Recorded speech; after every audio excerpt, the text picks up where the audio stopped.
most of us here in the room, his first venture was successful. So started a company called Plumpjack and started out as a wine shop and grew it into a wine, retail, restaurant, hospitality business.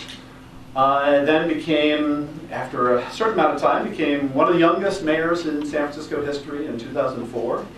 And then most recently in January, he was sworn in as the Lieutenant Governor of the great state of California. Yes.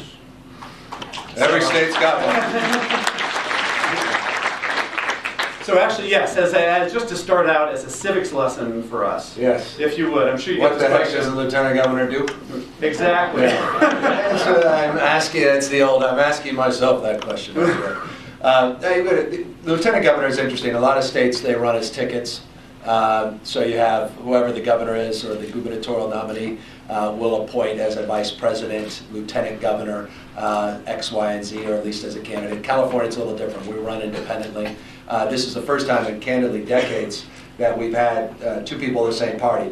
California tends to have, at least in the last half century, Republican governors and Democratic constitutional officers in every other seat, notably lieutenant governors. So you've always had this friction between the lieutenant governor's office and the governor's office, particularly in four key areas, because the lieutenant governor serves as chair of the State Lands Commission. So if you care about offshore oil drilling, onshore oil drilling, mineral extraction, you care about rivers, lakes, streams, you care about anything happening 3 miles off the coast, the chair of the State Lands Commission will have some influence. You sit on the UC Board of Regents, CSU Board of Trustees, you sit and serve as the chair of the Economic Development Commission, and perhaps more than anything else, I think that's the impetus for the invitation today, is my responsibility and role to focus on jobs and the economy, a role, candidly, that this state has not advanced in any significant way, nor has previous folks in the Lieutenant Governor's office. It's not a critique.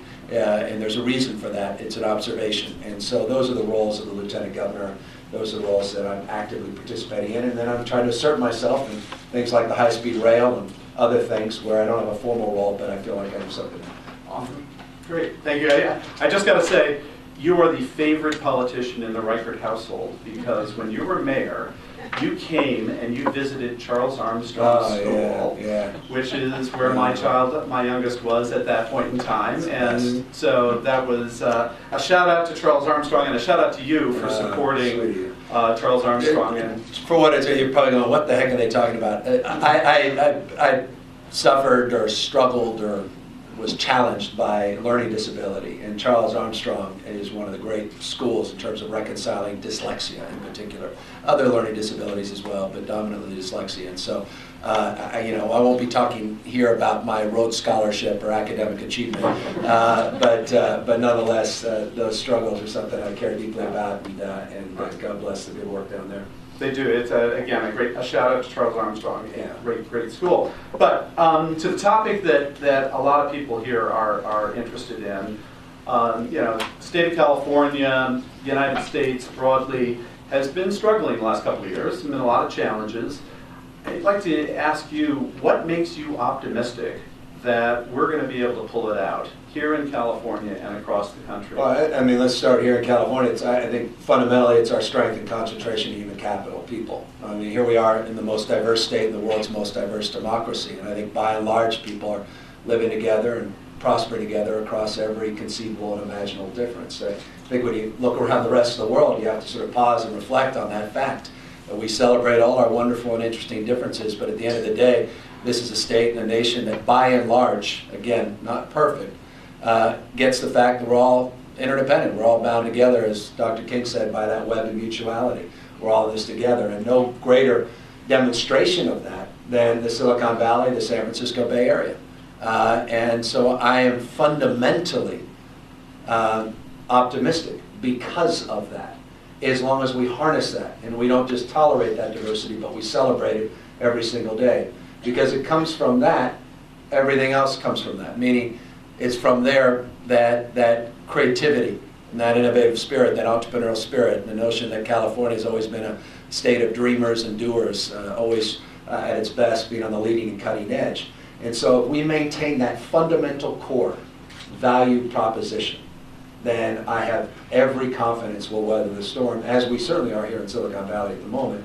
but we'll weather this broader storm, particularly in the macroeconomic sense in this state and in our country. So let's talk a little bit about human capital and the intersection between the private sector and the public sector. So in your job as Lieutenant Governor and sort of participating in the state government, you're watching Silicon Valley. We're going through a relatively nice time here in Silicon Valley. We're trying to pump some more value into the economy here. We're trying to pump some more jobs. Yeah. Where do you see as the right intersection between what the state government should be doing about jobs, human capital, investing in innovation versus, that's the private sector, let's leave it to the guys in Silicon Valley? Well, let me back up a little bit and answer the question as I get to the tail end of the answer. We don't have a jobs plan in California. Now, I'm a guy who started a few businesses, but one thing I knew is I wasn't going to raise a penny unless I had some general idea of what I wanted to accomplish. So I had to put pen to paper, and I put together a plan. I always said it was not a static plan. It's going to develop and dramatically evolve, but at least I have some idea. And then went out and marketed the idea of a small little wine store with one part-time employee and was able to raise $175,000. In California, there is no jobs plan. There hasn't been one for 2 decades. So there's no dashboard of California's economy. There's no place to go as well. You don't have an agency. So if you want to call the Economic Development Agency in the state of California, there are 36 phone numbers I will give you. If you want to create, I'm not kidding, there are 36 agencies that feel like they have a role to play in job creation, retention, and workforce development. So you got to begin there. We have got to put a plan together. We are working on that. And as I said, it wasn't a critique of the past. It just was never the focus because your question was an important one. Some people believe the role of government is to stay out of private sector's ways, not pick winners and losers, to create the conditions, those foundational conditions where that everything sort of takes shape. And I don't disagree with that, but we were so laissez-faire that we even got out of the business of trade a number of years ago. You'd think in California, of all places, with notably what's happened in Asia, not just in Shanghai and Beijing, but the Karnataka region around Bangalore and all other parts of the world, that we would be front and center with a trade and commerce orientation. We got rid of our trade and commerce office in 2003. While all these other states were focused on building their manufacturing, now to some success, more failure, and framing their manufacturing and goods development in the context of an export strategy or trading strategy. So we have got to get back in the business of job creation, which means we've got to put a plan together. We'll have that by the end of July. We have spent 6 months casing other people's joints, learning from every state, from Alabama to Louisiana, probably 2 states you didn't think much about, but we're thinking a lot about, to Texas, where I went out with a bunch of Republicans, got me in a lot of trouble because it was a bipartisan trip, me and 18 Republicans. Bipartisan, by California standards. And learning what's happening and look, I mean, we've been really focused on Pennsylvania and Utah and Minnesota, Maryland, with Martin O'Malley as governor is doing good work, the new governor of Colorado, John Hickenlooper is doing some great things, New York State with their new governor, Andrew Cuomo, and trying to be more aggressive. So we got McKinsey, when in doubt, hire McKinsey, or at least raise some money to hire them, as we did, and Brookings, that are helping us put this plan together, Silicon Valley Leadership Group and others that are helping support this. And we'll have that draft out there. And then we've got to get in the how business. That's, again, that delivery system. It's one thing to have a plan, you all know this, you got to actually make it real. Nothing worse than having a plan and no one executes. So we got to get in the execution business in the context of at least getting into the implementation of that plan, and we have a bill to restructure the organization of organizational focus of economic and workforce development, because you can't have an economic development strategy without a workforce development strategy.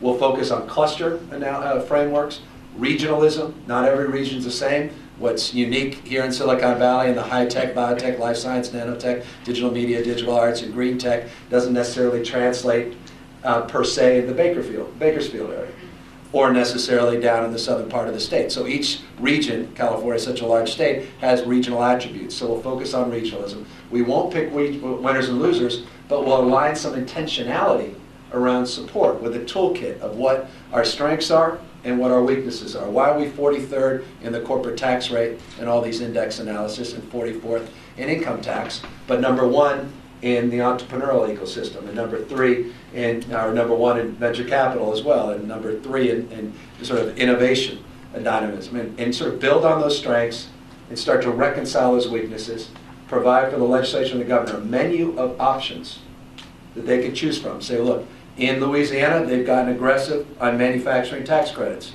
as one of dozens of examples. We're not going to say which ones the legislature should do. That's not my role. But here's the option, and let's have a debate about whether or not we could be more competitive in this frame. And then we're going to get back in the trade business. We're going to open up some offices without spending $1 of your money in China. I did this as mayor of San Francisco. We opened up offices in Shanghai, and then I just opened up, before I left, an office in Beijing. And we already have 13 headquartered companies, North American, California-based, San Francisco-based headquartered companies, because we went out there with some aggression and intentionality and brought back Yingli Solar and Suntech, the largest photovoltaic manufacturer in the world, arguably, and got some other companies to say, all right, start with 20, 30, 50 people, and we started getting back in the business of being aggressive and starting to recruit some folks. And so that's what the state needs to do, and that's what I'm arguing for.